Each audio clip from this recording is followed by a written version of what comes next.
plug-in hybrid EV. Your favorite things are 50%.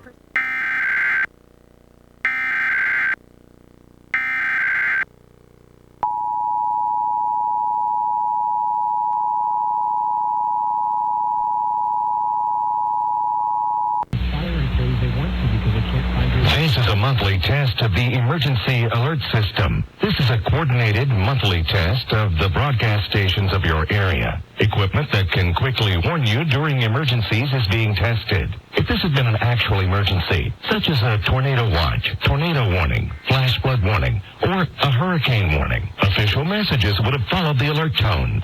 This station serves the state of South Carolina and the Columbia area. This concludes this test of the emergency alert system.